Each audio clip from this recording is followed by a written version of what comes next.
I now call upon the Honorable Tshabalala.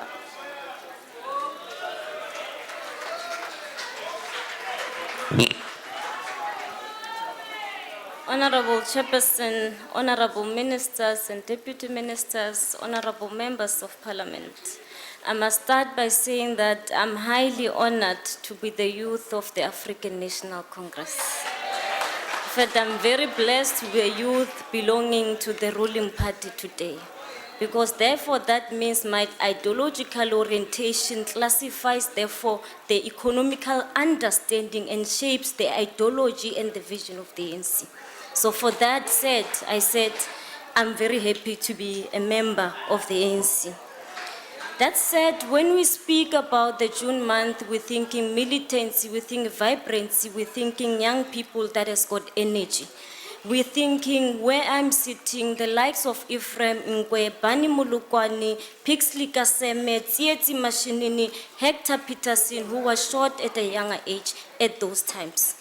Chairperson, for too long, our country contained within it a represented much that is ugly and repulsive in human society.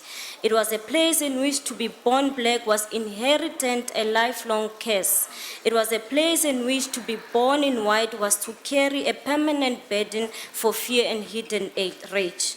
Today's violence is rooted in history. It is the ghost of apartheid come to beg to haunt its creators. One must look at the legacy to understand the upsurge in violence. It has bred social deprivation, fostering frustration and the potential for violence. This does not always take the form of political violence, but permeates society through the increased crime rates, murder, rape, with wife battery and child abuse. The ANC condemns the highest possible term of recent spades in violence in Port Elizabeth, Deep Slot, in City Bank, and in Orange Farm. These incidents have seen, amongst others, the looting of shops, the displacement of foreign nationals, and other incidents in public in the communities. The xenophobic attacks in 2008 gave us a lesson, for all of us must constantly draw from the foster unity and cohesion amongst our communities. Regardless of what the cause of the violent protest may be, the ANC condemns any attacks on the members of society, irrespective of nationality. We further expect the South African police to be able to act decisively and with sternness on the people involved in acts of vandalism, intimidation, or any other type of public disorder. All stakeholders of society must be part of the solution and exercise the restraint when dealing with these matters, in order to ensure that none amongst other exacerbates the situation by escalating tensions in already sensitive situation. Chairperson, I would like to draw the House and viewers of the family of Setlo of Shawela, number 151, where a grandson killed his 92-year-old grandmother because of grant money. He took 2,400 rands, then locked the grandmother in the house because he was under the influence of Nyaupe.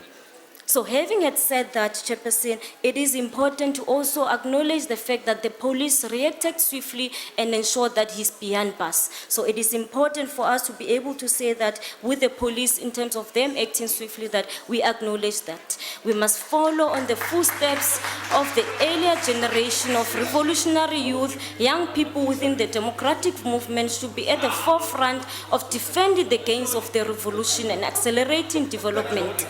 As of our former President Atu Rolihlahla Mandela put it May 1994, youth are the valued possession of the nation. Without them, there can be no future. Their needs are immense and urgent. They are center of the reconstruction and development. There is great need of liberating the minds of young people of all races.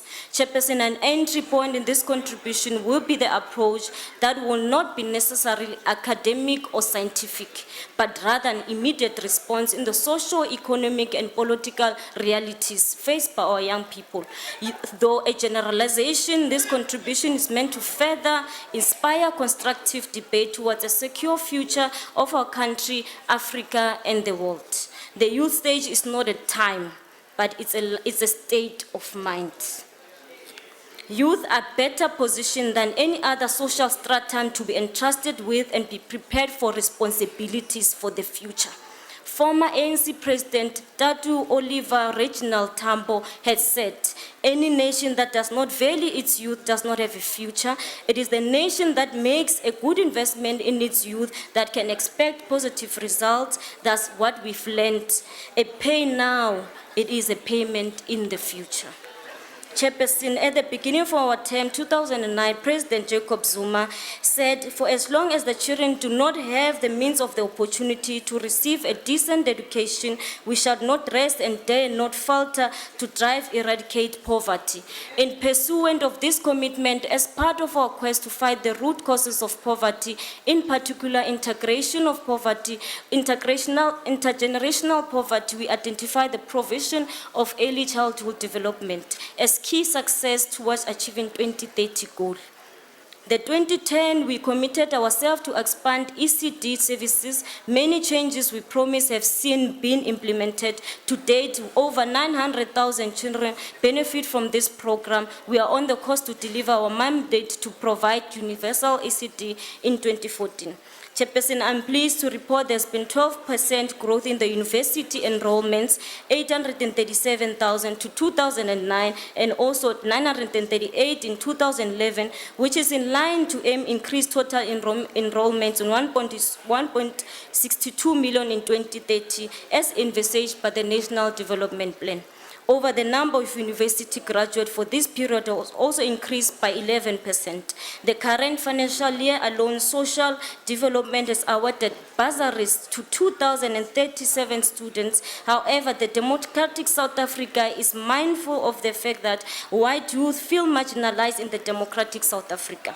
We therefore calling for the inclusion of all patriotism and the affairs of youth and activism should not also want to be treated, or rather young or rather white South Africans should not want to be treated differently in the Democratic South Africa. The reality is that the ANC fought for the non-racial democratic society in South Africa. We cannot, as the young people, be saved by having been saved by the shackles of poverty and apartheid to save ourselves and be deracialized means to give us grouping as we belong to the youth of South Africa in South Africa, therefore we become African in general. So therefore I'm calling to the white youth to say that there is space for you to be patriotic, to be able to be part of a society that we're trying to build a better life for all. There's a piece here that has been mentioned. We can't want to be treated as minority, as young people of certain segregation of a group. We are Africans in South Africa. That must be noted. Chairperson, we have embarked on extensive program to attack poverty in all fronts in the institutions of economic cooperation, acknowledge the notable progress we have made. Totally unlike the under-apartheid regime, all our children, black and white, from the young girl in Muyekle, in Limpopo, to the teenage girl in Musina, KwaZulu-Natal, have access to education opportunity as a social safety net. The social assistance program now reaches over 16 million beneficiaries. From the early wars of resistance, youth fearlessly swelled the ranks of the armies of our people under the leadership of Bambata, Moshweshwe, Hintsa, and many leaders of our people. It was through the courage of the youth that the leaders of our people knew that they were engaged in a cause bound to succeed. It was a result of those soldiers who fearlessly engaged and triumphed over the enemy in the battle of Isandlwana on many fronts of the wheels of the revolution to gather the peace that we are having. The military skills development is yet another initiative the ANC government is aimed at providing persons with the necessary skills for a labor market readiness. Specifically, this program prepares new recruits in South African Navy, where they are equipped with skills ranging from seamanship, environmental awareness, muscatai, computer skills, basic financial management skills, hygiene, and discipline in the work ethics.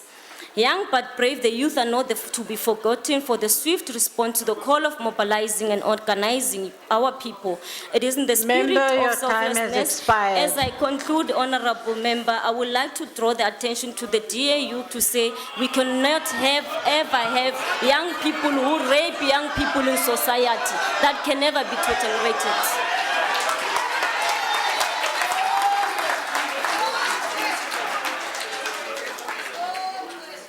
I want to bring to the attention of this House, there's much too much talking and laughing loudly from this corner.